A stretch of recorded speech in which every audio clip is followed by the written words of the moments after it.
6 గ్యారంటీల అమలుకు కట్టుబడి ఉన్నామన్నారు మంత్రి పొన్నం ప్రభాకర్. బీఆర్ఎస్ నేతలేం ఇబ్బంది పడొద్దని సెటైర్ వేశారు. పార్లమెంట్ ఎన్నికల్లో కాంగ్రెస్ గెలుపు ఖాయమంటున్న మంత్రి పొన్నం ప్రభాకర్తో మా ప్రతినిధి భాస్కర్ ఫేస్ టు ఫేస్.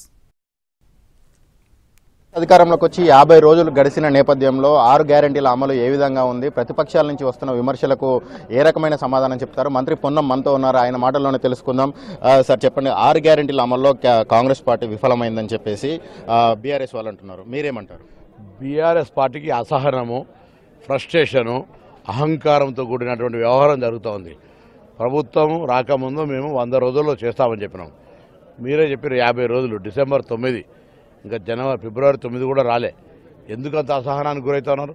ప్రభుత్వాన్ని కూలుస్తామంటారు, 420 గాళ్ళు అంటారు, ఏది పడితే అది మాట్లాడతారు, బట్టలు ఇస్తామంటారు. ఏం పద్ధతి ప్రకారంగా ఆగండి, ఓపిక పట్టండి.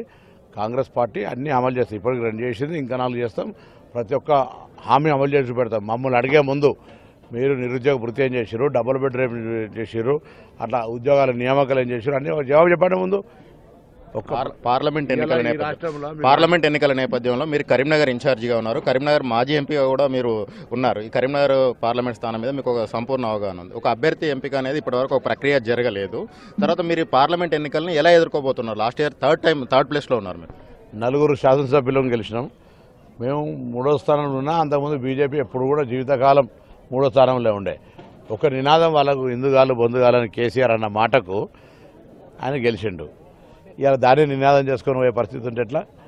మీరు ఏం చేసారు 5 సంవత్సరాలు చెప్పాల్సి వస్తుంది ప్రజలకు. వినోద్ కుమార్ గారు 7 ఎమ్మెల్యేలు ఆ పార్టీలో ఉన్నాడే గెలవలే. ఇలా మేము కాంగ్రెస్ 4 శాసనసభ్యులు ఉన్నాం.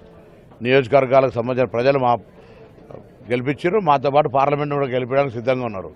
కరెంటు బిల్లులను సోనియా గాంధీకి పంపుతాం, రైతు బంధు ఇప్పటి వరకు వేయలేదు, ఇటువంటి ఆరోపణలు చేస్తూ ఉన్నారు. మిగిలింది కౌంట్ డౌన్ స్టార్ట్ అయింది. 100 రోజుల మీ దాంట్లో 50 రోజులు గడిచిపోయినాయి. కౌంట్ డౌన్ స్టార్ట్ అయింది. మిమ్మల్ని అందరినీ బజార్కి ఇస్తామని చెప్పేసి అంటున్నారు. బజార్కి ఇస్తా అంటుండు, బట్టలు ఇస్తా అంటుండు. అసలు పాపం ఏం ఇబ్బంది అయిందో అందరు పరిశాన పడతారు. కేటీఆర్ ఏది ఇట్లా మాట్లాడుతుండని పోయి సూచించుకోవాలి. ఇది మంచి పద్ధతి కాదు. అసహనం అంత పనికిరాదు. శాశ్వతం ఏ అధికారం కాదు.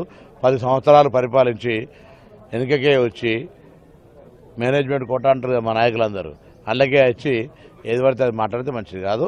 ఇలా మేము తప్పకుండా తొందరపడకు బాబు, కౌంట్ డౌన్ ఎవరు స్టార్ట్ అవుతుందో చెప్తుగా ప్రభుత్వాన్ని టచ్ చేసి చూడమని చెప్పినాం కదా. ప్రజల పాలన, ప్రజాప్రభుత్వం ఇది. ఊరికైనా కూలగొడతాం తోస్తామని చెప్పి అనకండి, బంద్ చేసుకోండి. బండి సంజయ్ అంటున్నారు అబ్కి బార్ మోడీ సర్కార్, ఇక్కడ కూడా బండి గెలవాలి, దేశానికి మోడీ కావాలంటున్నారు, మీరేమంటారు? 5 साल में क्या करे वो बोलो पहले. 5 సంవత్సరాలు పార్లమెంట్ బండి క్యా కరే కరీంనగర్కు ఏ బతావ్. మొత్తానికి సంబంధించి కరీంనగర్ పార్లమెంట్కు సంబంధించి ఇక్కడ పోటీ కాంగ్రెస్ వర్సెస్ మిగతా వాళ్ళు అన్నట్టుగానే ఉంటుంది. ఖచ్చితంగా కరీంనగర్ పార్లమెంట్ స్థానాన్ని కాంగ్రెస్ కైవసం చేసుకుంటుందని మంత్రి పొన్నం ప్రభాకర్ అంటున్నారు. కెమెరా పర్సన్ సంపత్తో కలిసి భాస్కర్, ఎన్టీవీ, కరీంనగర్ నుంచి.